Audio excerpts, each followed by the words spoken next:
నేను dentist start చేసిన దగ్గర నుంచి నా పేషెంట్స్ ఎక్కువ అడిగిన క్వశ్చన్ ఏంటంటే బ్యాడ్ బ్రెత్ ని ఎలా కంట్రోల్ చేయడం. సో ఈ బ్యాడ్ బ్రెత్ అన్నది రెండు రకాలు ఉంటాయి. ఒకటి టెంపరీ, రెండు క్రానిక్. సో ఈ టెంపరీ బ్యాడ్ బ్రెత్ ఏంటంటే మనం ఆనియన్ తిన్నా, గార్లిక్ తిన్నా మన నోరు అన్నది స్మెల్ అన్నది ఎమిట్ చేస్తుంది, అంటే అది టెంపరీ. కానీ పర్మనెంట్ గా ఉండేది రెగ్యులర్ గా బ్యాడ్ బ్రెత్ వస్తుంది అంటే దానికి రీజన్ ఏమై ఉంటుందంటే ఐదర్ డెంటల్ రీజన్స్ ఉంటాయి లేదా గ్యాస్ట్రిక్ రీజన్స్ ఉంటాయి. సో మోస్ట్లీ డెంటల్ రీజన్స్ ఎక్కువ కాలం కనిపిస్తాయి. ఈ డెంటల్ రీజన్స్ ఏంటంటే మన నోట్లో బ్యాక్టీరియా అన్నది ఫామ్ అయ్యింది. సో ఈ కండిషన్ డీల్ చేయడం ఎలా, మనం బ్రష్ చేసినా కానీ క్లీన్ చేయలేని ప్లేసెస్ కొన్ని ఉంటాయి. అవి మనం డెంటిస్ట్ దగ్గరికి వెళ్ళినప్పుడు క్లీనింగ్ చేస్తే ఆ ప్లేసెస్ లో ఉన్న బ్యాక్టీరియా రిమూవ్ చేస్తారు. సో ఈ బ్యాడ్ బ్రెత్ అన్నది మనం అవాయిడ్ చేయొచ్చు. తర్వాత మనం ఇంట్లో కూర్చొని చేసుకునేది ఏంటి, ఇంట్లో మనం డైలీ 2 సార్లు బ్రష్ చేసేటప్పుడు అన్ని ప్లేసెస్ లో మన పళ్ళు ఉన్న ప్రతి సర్ఫేస్ ని మనం బ్రష్ తో క్లీన్ చేసామా లేదా అనేది చెక్ చేసుకోవాలి. సెకండ్, చాలా మంది టంగ్ బ్రష్ చేస్తారు. టంగ్ ఏంటంటే ఫిషర్స్ అండ్ గ్రూవ్స్ లో ఫామ్ అయి ఉంటుంది. అంటే మనం బ్రష్ చేస్తే ఉన్న బ్యాక్టీరియా ఇంకా టంగ్ అంతా స్ప్రెడ్ చేస్తాం. సో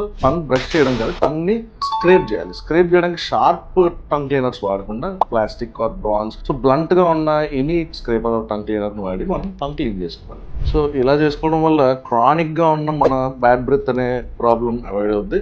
మనం ముందు మాట్లాడుకున్న టెంపరీ బ్యాడ్ బ్రెత్ అవాయిడ్ చేసుకోవాలంటే షుగర్ ఫ్రీ గమ్స్ వాడడం బెస్ట్ ఆప్షన్.